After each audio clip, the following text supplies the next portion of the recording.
In 2007, Nokia controlled almost 50% of the global phone market. It was the king of mobile phones. Most people believed Nokia would dominate the industry for decades. But just a few years later, something shocking happened. Nokia almost disappeared from the smartphone market. What destroyed the most powerful phone company in the world? It was not bad hardware, it was a strategic misunderstanding. Nokia believed hardware was the future, but the smartphone era was really about software. For many years, Nokia was the best hardware company in mobile phones. Its phones were famous for strong batteries, durable design, reliable performance. Devices like the Nokia 3310 became legendary. Nokia engineers focused on making phones stronger, smaller, and more efficient. And during the early mobile phone era, this strategy worked perfectly because phones were mainly used for simple task calling, texting, basic tools, hardware. Quality was the most important factor, and Nokia mastered it. But in 2007, something changed. Apple introduced the iPhone.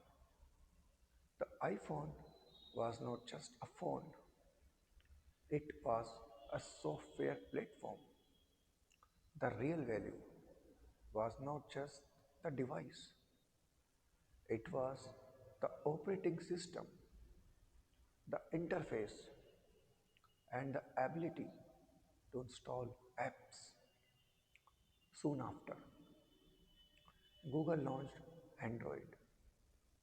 Android also focused on software and apps. Now, the competition was changing. Phones were no longer just hardware devices, they were software ecosystems.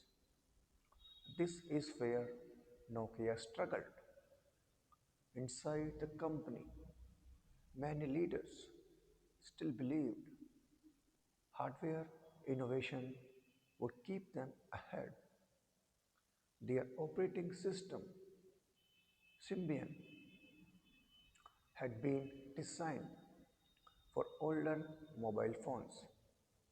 It was complex and difficult for developers.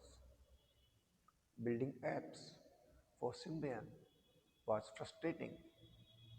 Meanwhile, Apple and Android made it much easier for developers to create applications, and developers began choosing those platforms. The real battle in smartphones was not about the device, it was about the ecosystem. Thousands of developers started building apps for the iPhone and Android. These apps made smartphones more useful every year. More apps attracted more users. More users attracted more developers. This created a powerful cycle. Meanwhile, Nokia's ecosystem remained weak even though Nokia still built good hardware. The market had shifted. Software platforms were now driving the industry. The fall of Nokia's reveals an important lesson about technology markets. The basis of competition can change. A company may dominate one era but struggle in the next. Nokia built incredible hardware, but the smartphone revolution was not about hardware, it was about software platforms and developer ecosystems. And companies that understood this shift shaped the future of the mobile industry.